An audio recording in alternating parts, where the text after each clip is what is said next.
Olá, eu sou o Davi e hoje quero falar com você sobre a Paraxá Ekev, que vai de Deuteronômio 7:12 a 11:25.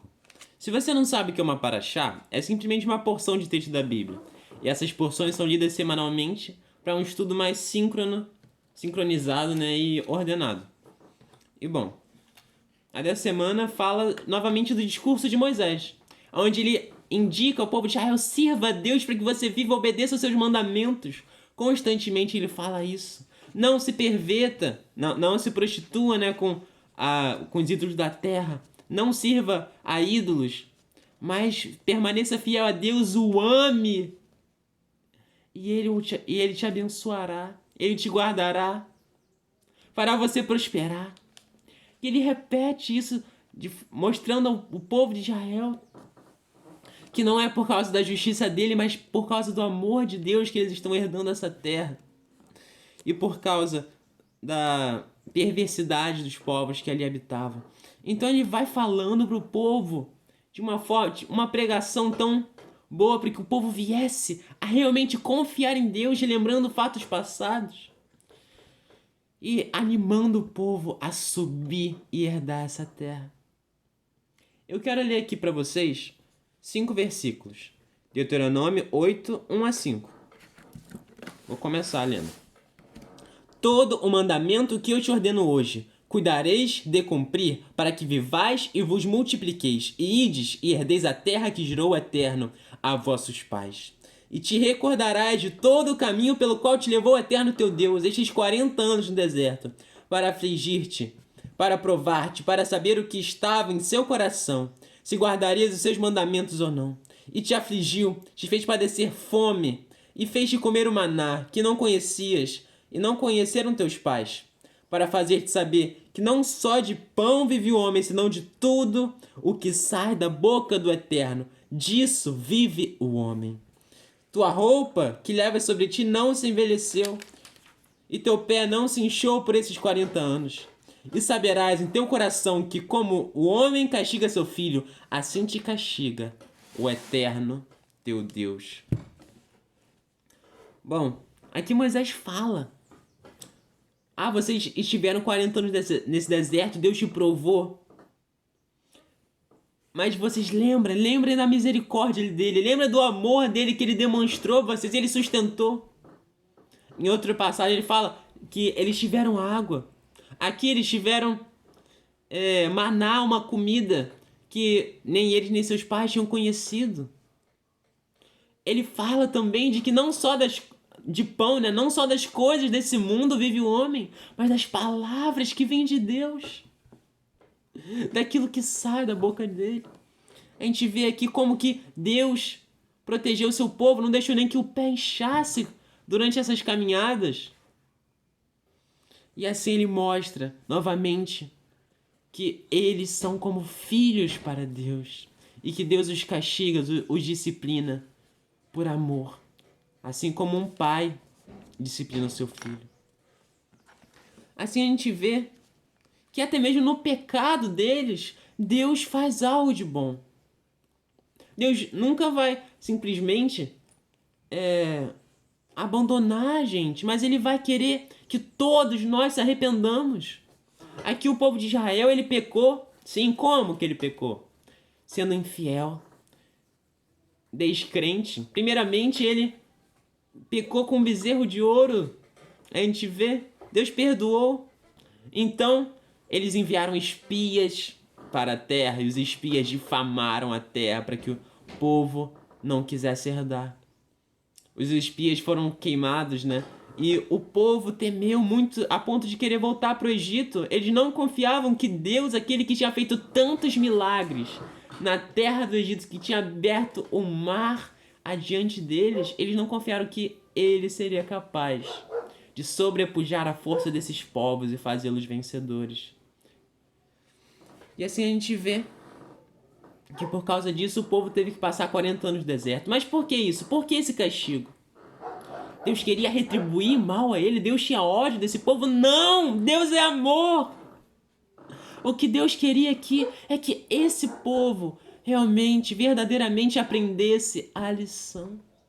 aprendesse que somente em Deus há vida, aprendesse a confiar nele, aprendesse a depender totalmente dele como eles dependeram no deserto.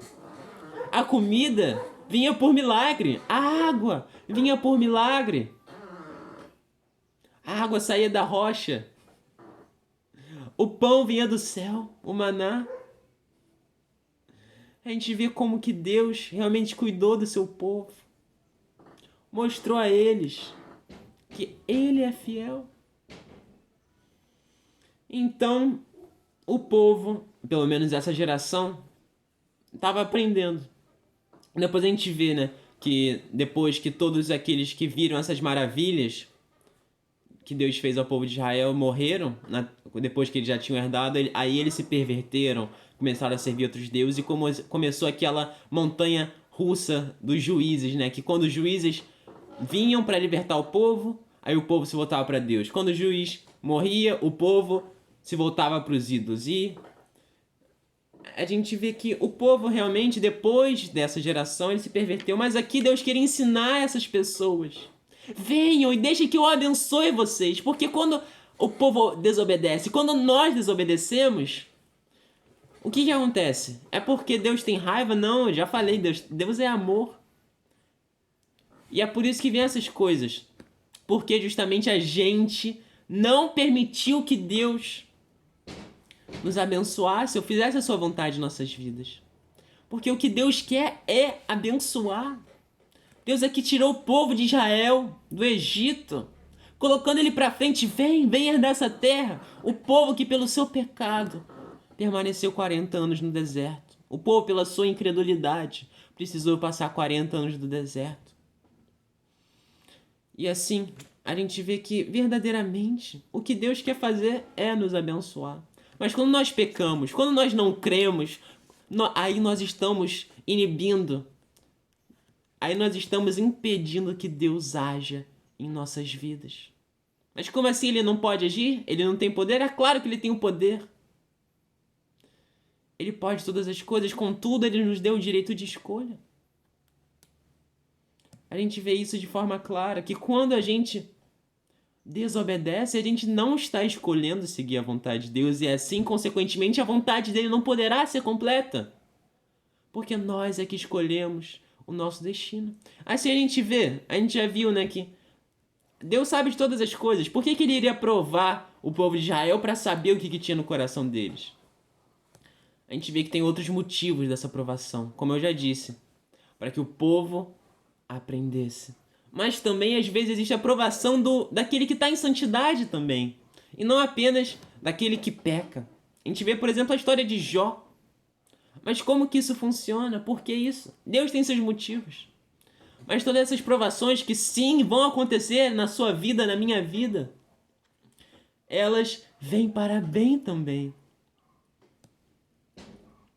Para que nós possamos crescer também, aprender também. E se a gente for ver, Deus compara o povo de Israel como um vaso de barro na mão do oleiro.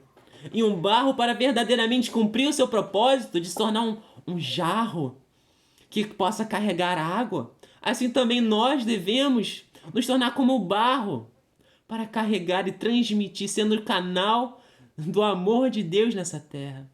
Para que através de nós ele possa agir aqui. E assim o seu amor, a sua luz possa fluir em nosso interior. Fluir rios de água viva. Tem referência a isso também. Então, para que um jarro já feito, né, com tudo de barro mole, de barro cru, para que ele possa cumprir o seu propósito, ele precisa ser queimado também. Porque muitas vezes nós aprendemos muito mais na pele do que somente ouvindo. E assim, quando a gente é queimado também, nós aprendemos e nos apegamos e nos endurecemos, adquirimos tenacidade para assim nos fortalecer em Deus. Portanto, o que eu digo para você é, eu não sei o que está passando na sua vida. Talvez você esteja passando por um deserto, como o povo de Israel passou. Mas eu digo a você uma coisa. Deus cuida de você no deserto. Deus cuida de você no deserto. Ele não te abandonou. Apenas continua, persevera nele, busque-o de todo o coração e você o encontrará e ele se revelará a ti e você vai sair fortalecido de todas as suas provações se você estiver em Deus e Deus em ti. Assim eu encerro o meu vídeo. Que Deus te abençoe muito, te dê a sua paz. Que verdadeiramente Ele tenha falado ao seu coração e fale a cada dia ao seu coração. Porque nós vivemos da palavra dEle. Até a próxima. Tchau, tchau.